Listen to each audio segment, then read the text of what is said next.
In a family life education program, the program evaluation is twofold. One, it can tell you if you're successful in your goal of helping a family, and two, it can help you distinguish areas in which you can and should make changes to improve the education and content of the delivery of your education. Having a clear understanding of the goals of the Family Life Education Program are vital to its success. Before starting your program, you should understand what the purpose is and what you will define as success when the program is finished. Is your goal to help a family be better prepared to handle stress and crisis, or is your goal that the family be better equipped to find resources in their community for support? Whatever the goal is, it needs to be defined. You cannot start a family life education program without a clear idea of what you want the participants to gain from their time with you. In creating our questionnaires last week, I had the opportunity to really think about questions that would help me assess if those who participated in a program that I was involved in felt that it was a success. A few of my questions were things like if they felt that they benefited from the program, if they thought the information that was taught really met their specific needs, if the information that was taught really motivated them to act. Also, if it changed how they interacted with their families. Another thing that I think was really important is if they really thought that the teachers or instructors cared about them and was giving them information that was pertinent to what their specific situation was. Also, I think one of the most telling things from a program is if they would recommend it to family or friends. Although I really felt that the questions from the questionnaire were good at assessing how the participant felt, and I feel it would be good to have another professional to help assess the program to ensure that ethical standards were taken into consideration as well. Like any type of program that deals with families, as family life educators, we have a code of ethics that we are held up against. I feel it is important to have these standards because our goal is to provide support and education, and because working with families, there is sometimes a sharing of information that can change our intended goal. These standards help us to refocus our program and stay within our scope of expertise. When looking through the Code of Ethics, there were a few that stood out to me. In relationships with parents and families, number 3 states, I will respect cultural beliefs, background, and differences, and engage in practice that is sensitive to the diversity of child-rearing values and goals. Number 4 states, I will help parents and other family members recognize their strengths and work with them to set goals for themselves, their children, and for others. Both of these are things that I feel are very important. If our role as family life educators, we lose the respect of our participants because we do not respect what makes each of us different, we will lose our credibility as professionals. I also believe in the importance of helping people to recognize the strengths that they have in themselves because each of us has much more power than we think. One of my favorite quotes comes from Winnie the Pooh, and it says, "Promise me you will always remember you are braver than you believe, stronger than you seem, and smarter than you think." This ties nicely in with helping them to see in themselves what we see in them. From the relationships with my children and youth, the principle that I feel the strongest about is number 3. I will do no harm to children and youth and insist on the same from others.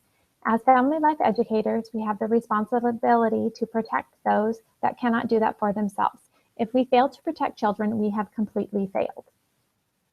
In the relationships with colleagues and the profession, it reads, number 8 reads, I will be committed to ongoing professional development to enhance our knowledge and skills.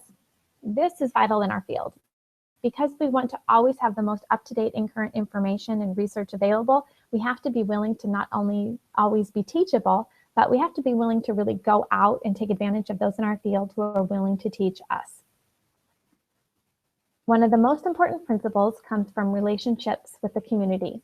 Number 2 states, I will be aware of the boundaries of our practice and know when and how to use other community resources for the benefit of our families. This principle goes right back to practicing within our scope of expertise and providing the education and support within our realm. If we end up with a family who is really in need of therapy and some serious counseling, we need to make sure that we don't try to take on that role, that we provide them with the information for local resources, counselors that we are in contact with and we are aware of that can really help with that support system. So it's really important in our field to make sure that we have a selection of other professionals that can be resources that we are able to send people to. As a family life educator, it's not a matter of if, but when we will work with someone who has different or contradicting views that we hold, especially about race. That's going to be something that's going to come up. It is vital that we are able to show respect to them and their opinions. That doesn't mean that we have to agree with them, but it does mean that we need to conduct ourselves in a professional manner so that our own personal views don't put us in a position where we would be causing harm to them. We need to make sure that we take care of the people that we have hold over in these presentations, and we make sure that we always educate them the most appropriately. We can see that working with people with different values is something that's going to happen, and I think if our goal is to educate them and empower them, then it really shouldn't matter what their personal views are. Aspiration ethics are more than just a set of rules to be upheld. In aspiration ethics, the idea is that we are not only able to provide people with education and training, but that we actually really care about them. And that is what the impact of our education has and is able to provide them. We have the responsibility to provide them with accurate and appropriate information, and they get to decide for themselves what they do with it. The last thing I want to discuss is the idea of virtues that help to guide us as family life educators. The three that were highlighted in our reading were caring, prudence or practical wisdom, and hope and optimism. When considering these virtues, I would hope that everyone in this field would have them. I cannot imagine anyone coming into the field of family life education without caring about families. Having a desire to learn and provide practical wisdom, and having the hope and optimism that as educators, we could impact the lives of those who participate in our programs. I feel that I have all three of these virtues when it comes to working with families. I genuinely care about them. I want to have a positive impact on the lives with those. Why else would I put myself through all the trouble of going back to school, taking all the tests, and doing all the homework if it wasn't something that I was really passionate about? I feel that at my age, I have gained a lot of practical wisdom through the experiences that I've had around me raise theirs. And lastly, I have hope that with the proper training, I'm able to impact the lives of others, and help them to have an optimistic view of the changes that they have the power to make in their own lives and the lives of their families. Thank you.